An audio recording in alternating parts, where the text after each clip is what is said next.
I'm 55 years old now, and I suppose a person reaches an age where the truth becomes heavier to hold than the fear of letting it loose.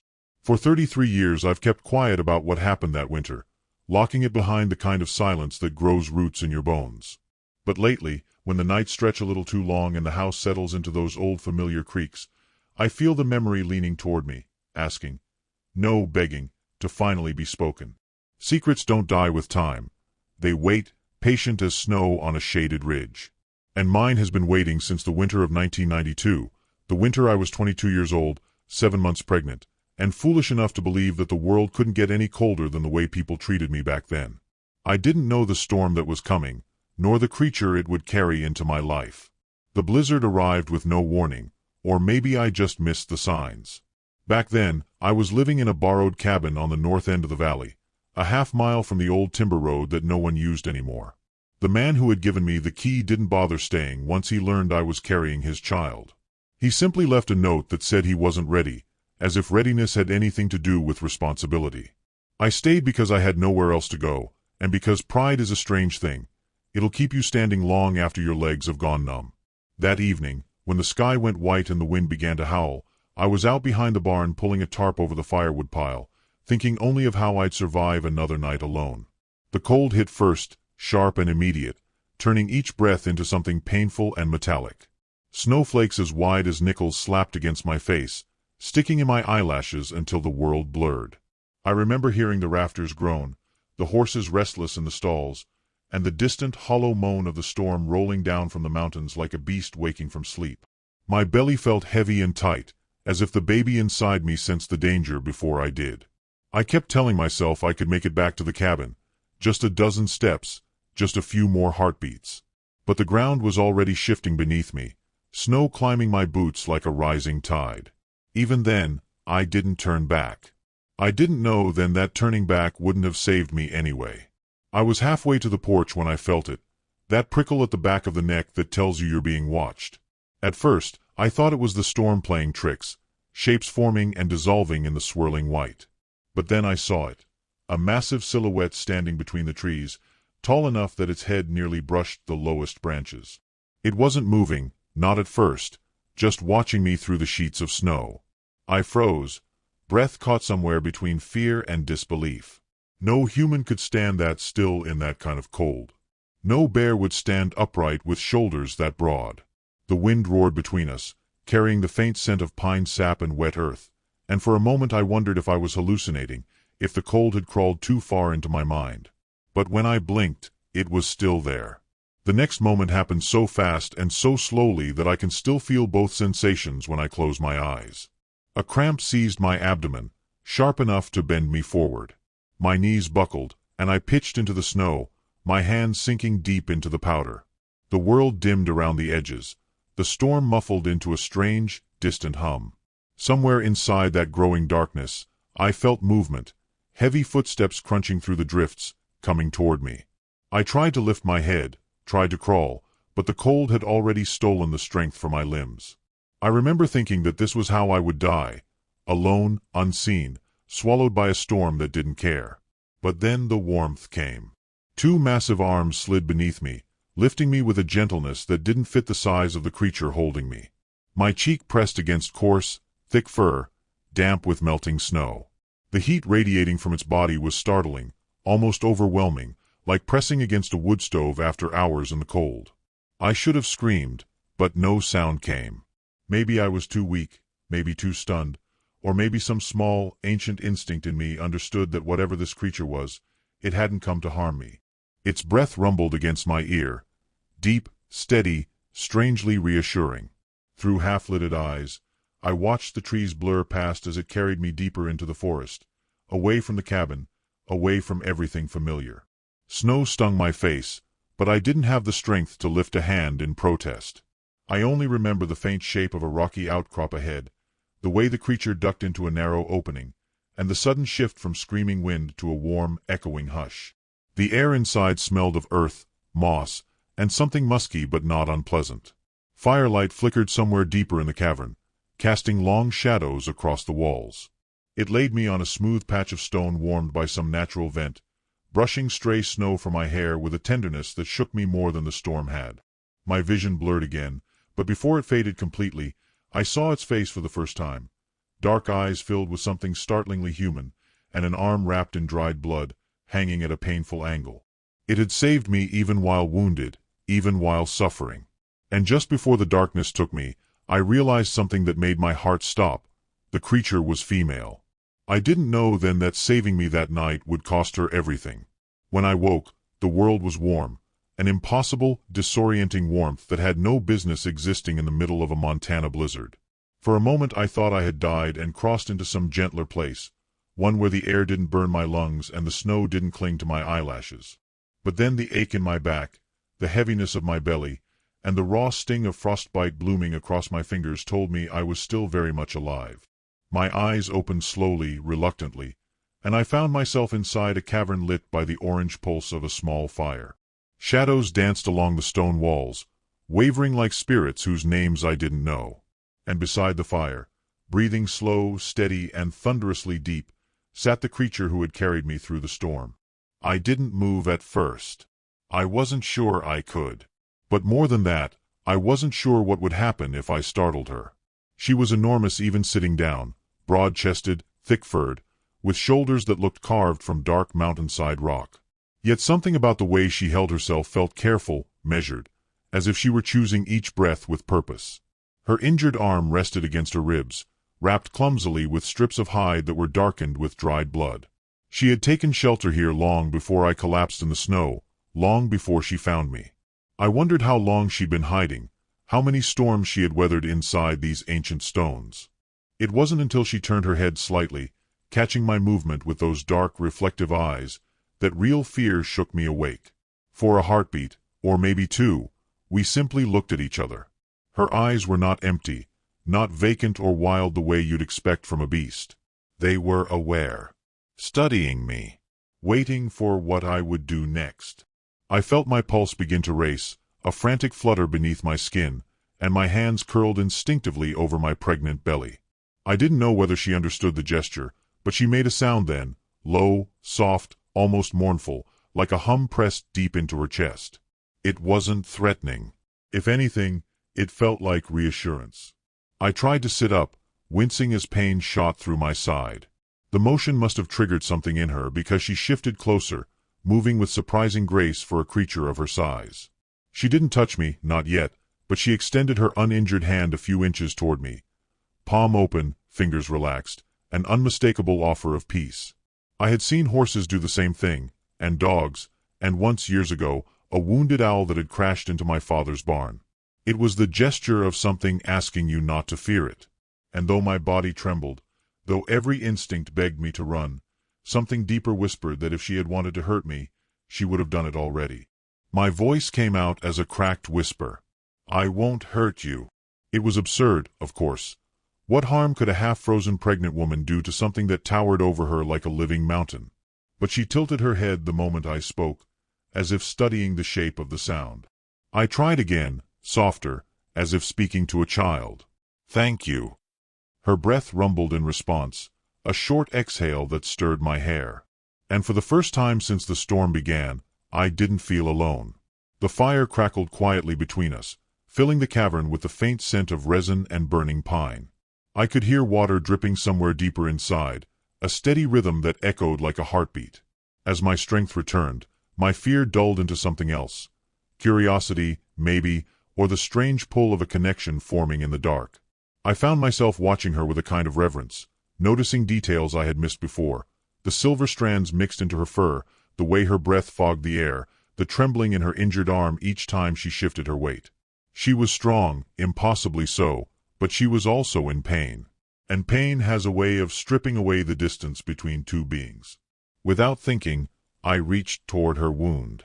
She tensed for a moment, muscles coiling beneath her fur, but she didn't retreat. My fingers brushed the edges of the dried hide wrapped around her arm, and I saw how the makeshift bandage had slipped.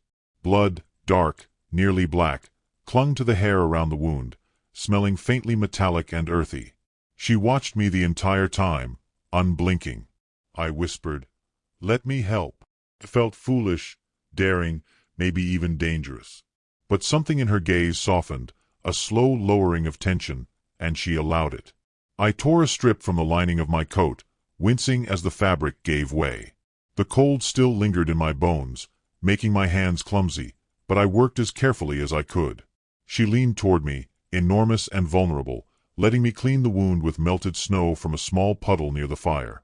She made that low humming sound again, softer this time, almost grateful. And in that moment, I realized we were both doing the same thing, trying to survive a world that hadn't given either of us much kindness. Hours passed like that, though I couldn't say how many. Time inside the cave felt different, slower, suspended between breaths and shadows. Eventually she lay down beside the fire, her uninjured hand resting near my leg, not touching, but close enough that I could feel the heat radiating from her. She watched me with half-lidded eyes, the way a mother might watch a child she's afraid to lose. And though I knew nothing about her kind, not her name, not her age, not her story, I felt something shift between us, something small but undeniable. Trust. Fragile as ice, precious as breath. When the wind outside finally quieted, replaced by the eerie stillness that follows a storm, she sat up suddenly, muscles taut, eyes locked on the cave entrance. I followed her gaze, heart climbing into my throat. At first I heard nothing. Then came the faint echo of boots on snow, men moving through the forest. Searching. Hunting. I felt her fear, sharp and electric, pulse through the air between us. And that was the moment I realized the truth I should have known from the start. I wasn't the only one in danger.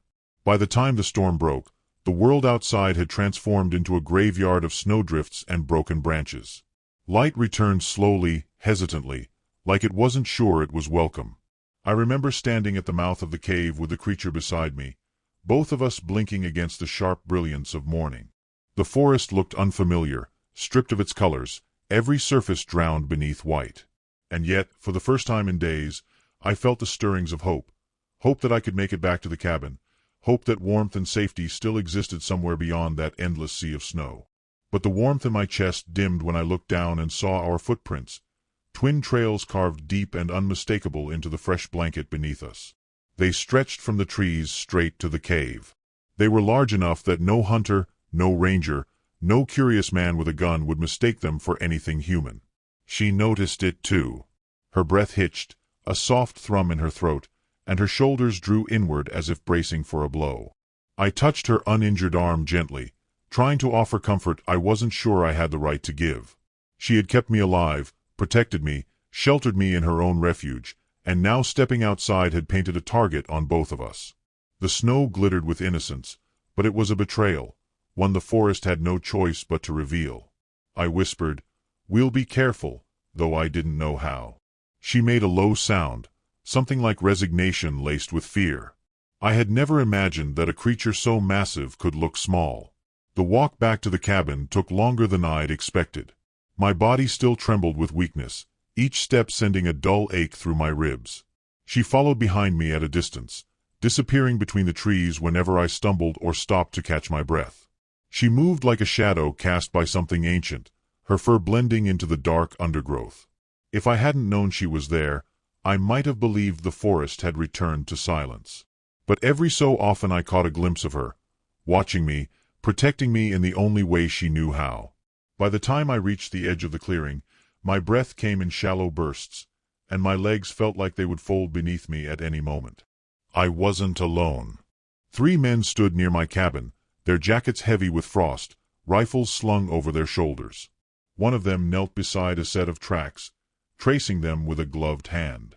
I recognized him by the shape of his stance, Sheriff Holden. He'd always fancied himself the guardian of the valley, though most of his efforts went into chasing teenagers out of abandoned barns. When he saw me, he straightened, surprise flashing across his face. "You're alive," he said, almost accusingly. "We figured the storm might have taken you." I forced a weak smile. "I just stayed put. Didn't want to get lost out there." He looked at the woods behind me, suspicion tightening his features. "You see anything strange?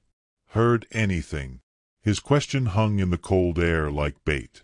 The other men watched me too, eyes sharp with curiosity and something colder, anticipation. They wanted a story, a lead, a direction. They wanted a reason to keep hunting whatever they believed was wandering the wilderness. I wrapped my arms around myself, both for warmth and to hide the way they trembled. "Just wind," I said. "A lot of wind." The lie tasted bitter. Holden studied me for a long moment before nodding slowly.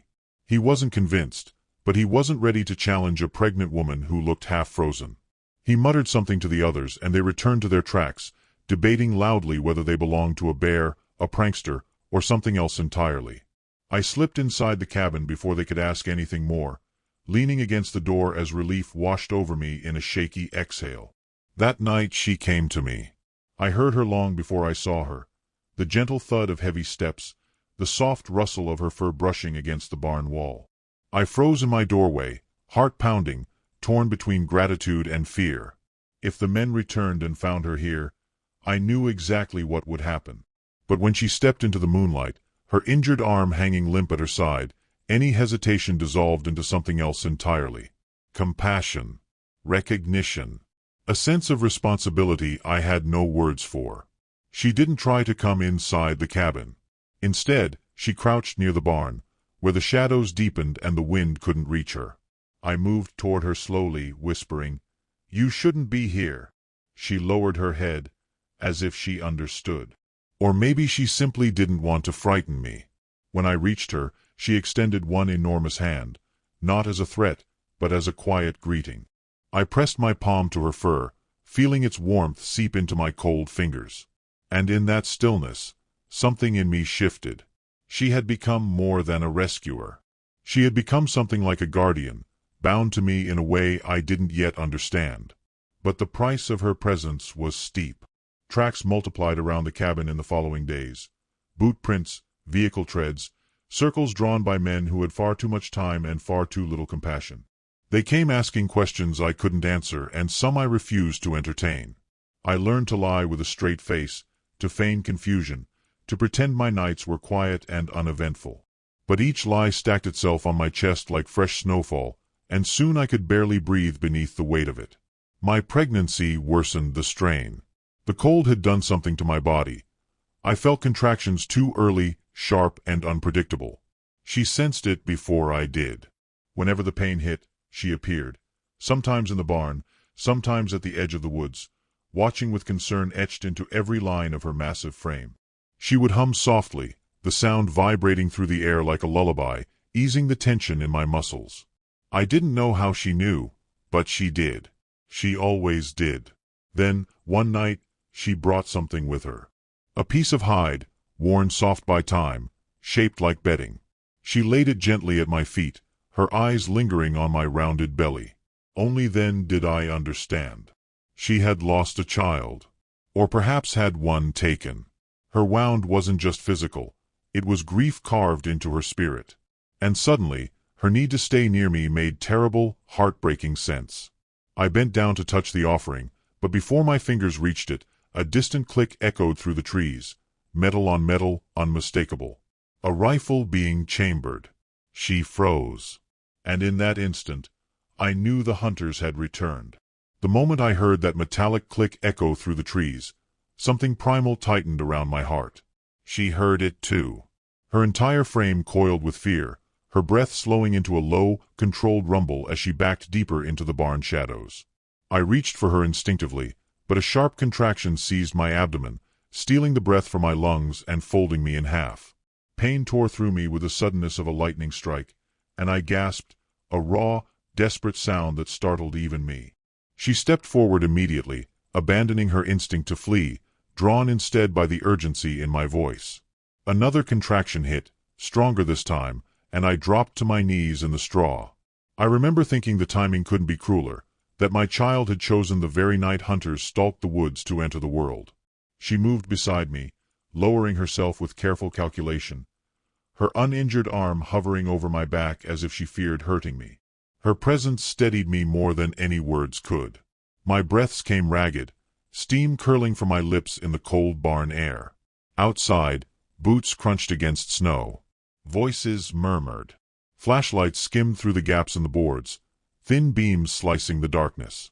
My pulse hammered against my ribs, but another contraction tore my attention inward, and pain swallowed every thought but one: survive.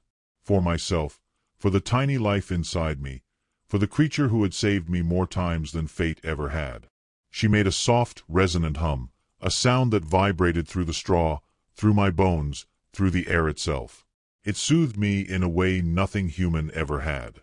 I leaned forward, gripping fistfuls of straw, my forehead pressed to the cold ground as my body labored. She adjusted her position, placing her massive body between me and the barn door, shielding me with her silhouette. She was ready to defend me if the men burst in, even though she was wounded and exhausted.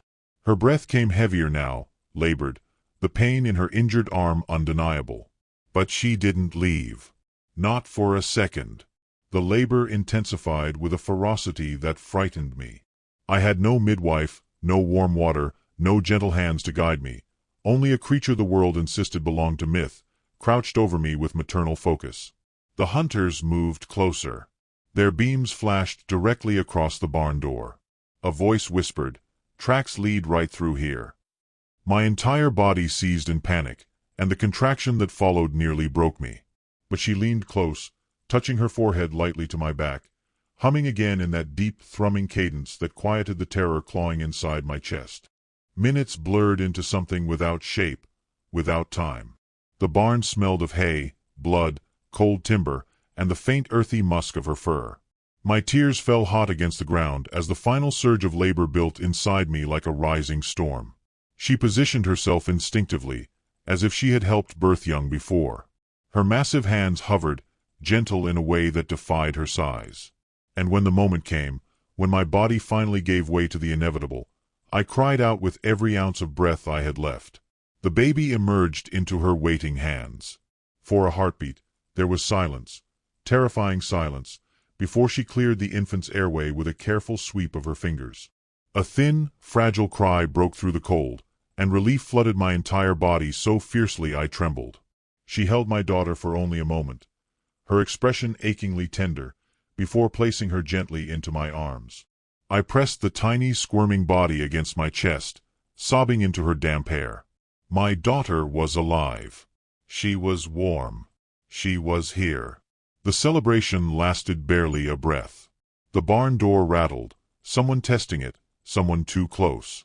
She rose instantly, her posture changing in a blink from nurturer to guardian. Her eyes flicked from me to the door, calculating every threat. I knew what she was thinking before she moved. I whispered, "No, please," but she touched my forehead lightly, a gesture that felt like both farewell and blessing. Then she stepped out into the moonlit clearing. The night exploded with shouts. Men screamed. Snow flew. Flashlights jerked wildly as her massive silhouette burst through the trees, drawing attention away from the barn, away from me and the newborn cradled against my chest. A gunshot cracked through the air, then another. I flinched with each one, clutching my daughter tightly, praying the shots missed, praying she was fast enough, strong enough, anything enough. The echoes ricocheted through the valley, swallowed by the cold. Then came silence. A silence so complete it felt like the world stopped breathing. Hours, or maybe only minutes, passed before I found the courage to open the barn door. The clearing was empty, save for scattered footprints leading into the forest. Her footprints. I followed them until the cold gnawed too deeply at my bones, until my baby whimpered against my chest, until I realized that survival demanded I turn back. Her tracks continued toward the frozen riverbank and vanished at the edge, as if the earth itself had swallowed her whole. She was gone. The hunters left soon after, confused by the sudden disappearance, muttering theories they couldn't prove. I didn't correct them. I didn't offer a single detail. My daughter and I stayed in that cabin until spring, and each night I found small offerings outside the door. Berries, feathers, smooth river stones laid gently in the snow.